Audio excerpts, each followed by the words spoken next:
Hey guys, thanks for tuning in. Hope you're doing well. It's Ryan here with DP Marketing.Services and author on the book on digital marketing for plumbing and HVAC contractors. Thanks for tuning in. Hope you're doing well, staying safe, and all those fun things that is 2020.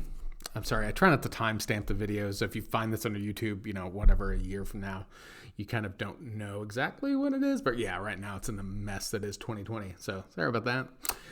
Hey, coming at you video today that's going to be interesting. It's going to be basic, but it's something that really smart shops and really, really large shops understand, and they use it to take their business to the next level, right? So a lot of guys we see on Facebook groups, trade groups, conferences, we hear them say things like, hey, I feel like I'm spending so much money just making all these new customers and I'm losing them. I never hear from them again. And, all these opportunities about trying to figure out how do you maintain your customer base as you continue to grow your business. And if you're not aware, right, if you've watched The Office even, you would probably know creating a new customer is 3 times more expensive than keeping a current customer on the books. So for your business, it's really, really, really important that as you're growing and as you hire more techs and as you're running more calls and as you need more leads, that you're also growing your ability to retain previous customers, right? The more you can maintain customers you've already worked with that are already happy with their services, that already trust you, those are going to be the best customers for you, not only come back and reserve, but they're going to be more likely to be inclined to do upsells, right? They're going to trust you. So if you normally do like a 3-tier pricing options with your flat rate, maybe they would always opt to the second option. Over time, they know that you're trustworthy, they know you're reliable, they know you do great work, and they just learn to like you. So they might be inclined to go up to the higher priced option. So not only have you created a cheaper customer because they're already in your pipeline, but they're also inclined to be willing to pay a little bit more. If you do multi-trade, right? So if you sold them on plumbing, they're more likely to transition to become an HVAC customer or an electrical customer. You get the idea. Your repeat customers are bread and butter for being able to scale your business. And here's the deal. The big national franchises and international franchises, they know this. They put a lot of effort into not only their top of funnel branding, right? Just TV, billboard, radio, stuff like that, but also things that are going to keep their customers in their pipeline for years down the road between either one service or another service or whatever that they do. Here's an example. This is real easy. So thinking of things that you can do to keep in front of customers, here's something that a big national franchise sends out. This is after the call is done. They will send a postcard like this to their customer. And inside is like a handwritten sort of note saying, hey, thank you for having us do your thing. And they kind of quote the service, blah, blah, blah. Nothing fancy. And then they get a little refrigerator magnet. This is not rocket science, guys, right? But if your customer feels like you took care of them, rather than saying, hey, they're done, we never have to think about them again, instead find ways to stick in front of their eyeballs, right? So give them something they could throw in their magnet or throw in their fridge to go, you know what? It was kind of a pain in the rear to go through all those Google searches or to go through the phone book or whatever they did.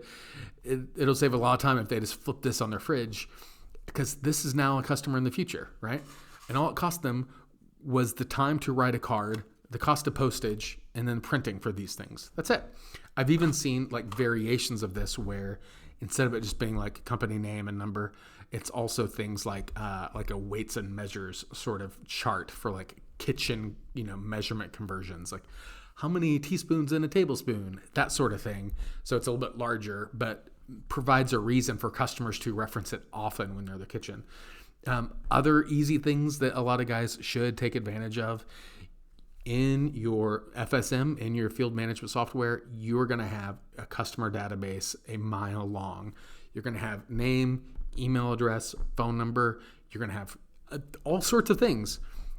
Use a CRM like MailChimp or Constant Contact or something to stay in front of them with regular email blast. Perfect times for these are going to be picking up promotions around shoulder season. So if you're HVAC in the fall, that's when you're going to be starting running like any sort of like furnace tune-up specials. not super busy. You can run those things to keep your guys busy. But throughout the rest of the year, you can do things about just seasonal maintenance tips, DIY, money-saving things to help them add value. The deal with email marketing typically is you want to give about 10 times. So 10 pieces of value for every one thing you ask in return. So before you go saying, hey, hire me, hey, hire me, hey, hire me, hey, hire me in email, which really quickly becomes spam for people, give 10 tips of things they can do to save money, have a lower energy usage, whatever, on their plumbing, HVAC, electrical systems that they already have. When you are providing value, and then the one time a year say, hey, right now we're doing, a $29 furnace tune-up, whatever, your customers are more likely to trust you again to come back out. It costs you nothing to send an email. Nothing. MailChimp, Constant Contact, both of them have free options. You can pay a little bit of money and have an unlimited membership list. But the point is, they are very, very low cost things that you can do to stay in front of your customers' eyeballs. And again, cost you dang near nothing. A heck of a lot cheaper than paying on a click for AdWords. There's other things you can do. Obviously, you should be doing things like putting stickers on garbage disposals, putting stickers on furnaces, things like that.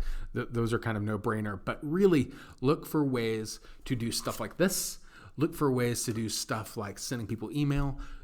Look for ways to create opportunities for repeat business down the road from your existing customer base. And here's the pro tip.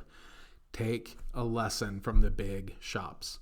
The big national franchises do this all day long, every day. They need them to grow their business and keep it the structure it is. Take lessons from what they do. Don't necessarily go out and try to reinvent the wheel. If you come up with something unique and novel, fantastic.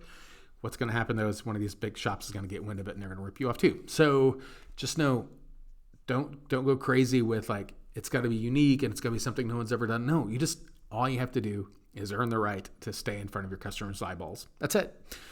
It sounds really simple, but just underscoring the importance as scaling your business goes. It's the importance of staying in front of them with unconventional, non-digital ways that helps you make more money, grow your business, keep your guys busy, and help you focus your marketing dollars on generating new customers, and then focus your repeat customers on things that are lower cost that will keep you busy also. So would love to know what you think. I feel like I rambled a bit here. I'm sorry. But as always, guys, leave a comment below. Follow us on Facebook, subscribe on YouTube. We'll see you next time. See ya.